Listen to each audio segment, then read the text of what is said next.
Things ITSM podcast coming to you from SITS in London. I'm Kirsty McGowan and I'm here with Suresh GP. Thank you.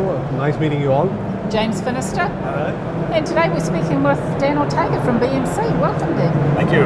Good to be here. Dan, looking at SITS and particularly how BMC has been there, what's been your latest trend towards service management from the European market specifically? Well, it's not necessarily a European market, it's from the global market, because Right. that's what we service, but the trends that we're seeing now is an expansion of how we deal with service management. So ITSM, right, as a label, has always been, it's been a term that's been around since 1990. Right. That's 25 years, right? I mean, what's happened in the past 25 years from a technology point of view? I mean, think about the outfits you were wearing 25 years ago. Would you wear those outfits today? Probably, even if they fit, you probably wouldn't wear them anyway. So it's the same thing with ITSM. A lot of things have happened. You've had the rise of the internet, the web, you've had the rise of social, you've had the rise of mobile, you have the Internet of Things, you have big data. All these changes have happened in the last 25 years. They're all big, transformative inflection points for an entire ecosystem. And what happens is the frame of reference, ITSM, is more reflective of what it was like in 1990, where it was just keeping the lights on. And we're at the point now where there is nothing that we do, all of us, that isn't touched by IT continuously. Exactly. You pick up your phone, you check an airline reservation, you buy a cup of coffee, anything at all, IT is there, and it's there billions of times a day all over the world. And so our basic premise is that you need a more forward-looking view of what IT brings to the table. So we're not jettisoning ITSM, but we're saying we need to go from this, to a much bigger role that takes us forward for the next several years, rather than, it's like driving a car looking in a rearview mirror. Yeah. It kind of sort of works, but you really want to be looking out of the windshield. And so we're referring to this as digital service management rather than IT services management. And we've spoken to dozens of customers about this so far. This is a relatively recent concept. Everybody we speak with, it resonates. They get it. They're already doing this as part of their day-to-day, but they're doing it in a siloed fashion. So what we're trying to do is create a framework that provides consistency, thematic consistency across the organization, with the objective of delighting the end user with an instantaneous experience that's relevant to who they are, where they are, what they're doing, and what they need. Yeah. So on that trend, do you see the on-premise versus the SaaS software platforms? Because two different groups, but the needs are different from the aspects of looking at compliance, security aspects versus get faster stuff. How do you see the on-premise versus SaaS? So it's not really either or. So what happens is the big companies, like the Fortune 100, it's both. I mean, the on-premise stuff is for companies that have to have security. If you're a government agency, sorry, it's got to be on-premise for most. If high security is an issue, banks would be another one. But then there are other companies where speed is of the essence. Those who are competing in a consumer-oriented environment. A company like, for example, Uber, where if a customer has a bad experience, or even a second of a bad experience, they go to the next guy right away. So speed is of the essence, and so we basically, the world in reality, it's a hybrid.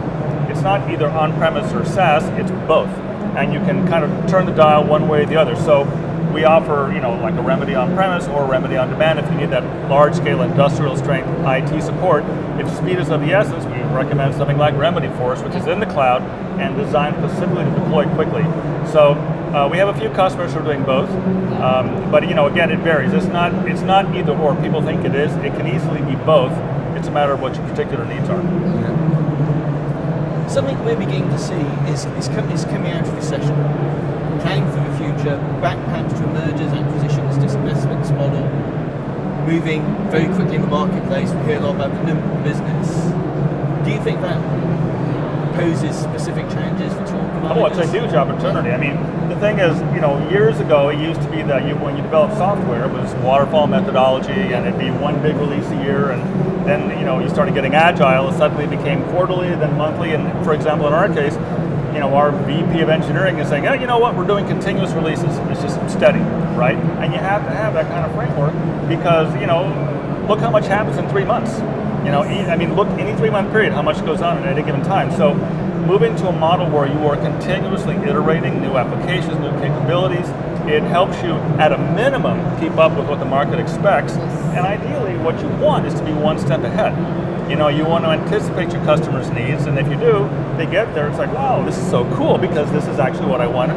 This is where I was going, as opposed to waiting. Nobody likes to wait And for I think anything. what's happening too is 10 years ago, when you're using IT systems, people were pretty change averse. They didn't like you mucking around with their user interface. They hated it when they came into work and things were different. Even if it was better. Yeah, but now people expect it to change constantly. So we're nowhere near as change averse as we used to be. Well, so, it's like, for example, Skype just changed. Yeah. And, yeah. I kind of went, okay, it doesn't So matter. you just carry on. You carry on, exactly. I mean, Facebook changes constantly, and Yeah. you just get used to, okay, it's different today. So, Yeah. Whereas, 10 years ago, we would have just thrown up No, our hands so and said, it's you've different, got I don't like it. You've got a huge market Yeah. that is used to constant Yeah. change. Yes. In fact, they expect it, and I bet if you actually start slowing down, they start to demand it. Yeah, know? exactly. Yeah. And you have to keep up with your competitors too. And they're doing the same thing. Yeah, so if you don't, you're on a slow boat. Honestly, I'm seeing this now. I've never seen the market where all the companies are leaning forward as hard as Yeah. they are now. I mean, BMC, we're leaning forward so far. Yeah. I can't believe we're still upright, right? It's a full Yeah. sprint, and they're That's all right. like this. And this is part of the reason you see so Yeah. much innovation coming out. Yeah. And a lot of it is being driven by the consumerization of IT, by the digitization Yeah. of consumer IT. Yeah. Right. So that's a very exciting time to be in this space. So in SITS particularly, what do people come and see in booths? What is people to learn in some of these booths? I'm not talking specifically from BMC, but all these vendors. What do they? If I was someone who is coming as a ITSM professional, what do I learn from these booths, or what are you supposed to offer them? So I think what you're looking for is, it's not, what is a specific product, is what is a specific product in context, right? So, something as simple as picking up your phone and making an airline reservation, doing something as simple as one click on Amazon, you touch, 15 different systems, Yes. including some really cool stuff now where drones deliver your shiny Yeah. object to your home. Yeah. Right? So all of these guys, address facets of that. The smaller ones, the bigger companies address most of it, but even a big company like BMC, there's going to be areas where we don't do drones, for example, not yet, Yeah. right? So the question is, how can you look at the technology that's available on a broad basis and kind of weave it together into something that provides that complete end-to-end experience, that provides actionable insight into every step of the way. If you can see what's going on, you can optimize it. If you can optimize it, you can perfect it, and people expect a perfect experience every time. And I think we're finally coming to the place now where IT is stopping working in that little bubble that you work in IT. You actually are starting to work for the business that you work for, and people are realising that what they do in IT actually affects the end product and the customer. It's not just IT for IT's sake, and that's quite exciting, really. Well, so the change really is, it's not IT, and there used to be IT versus line of business. Yeah.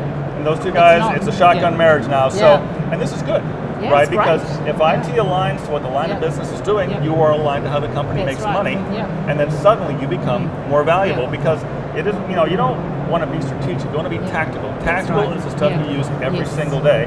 So if IT can find a way to support tactically what the Yeah. line of business requires, Yeah. they become way more valuable Yeah. to how they run their business. And so it's a shift, right? Because IT is used to one thing, Yes. line of business uses something else, so each one has to learn a new language.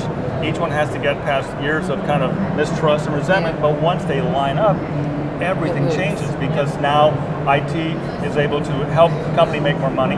Line of business can actually be much more aggressive in terms of capturing consumer interest because you do this with digital technology. Exactly. So from the perspective of your own tool sets, are you seeing them being injected for business facing value chain? Oh, absolutely.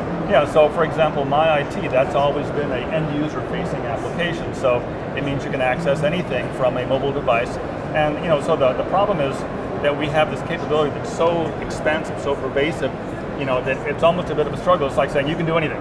Well, what do I do? Anything you want. I don't know what to do. Yeah. So we have to kind of come in and explain this is what can be done. And it can be something as pedestrian as, for example, the first time I went to our company's headquarters in Houston, I don't know, have you been to our headquarters? No, I haven't. Oh, it's huge, Yeah. enormous.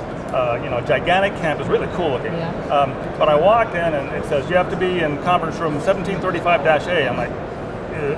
And I was with our CTO and he goes, oh, no problem. Whips out his phone, pulls out my IT, types it in, he gets a map of the corporate Right. campus Wow. with a little thing saying, cross the plaza, go up to that building, go down, go right, Yeah. boom, there. So, basically Yes. facilities management. Yeah.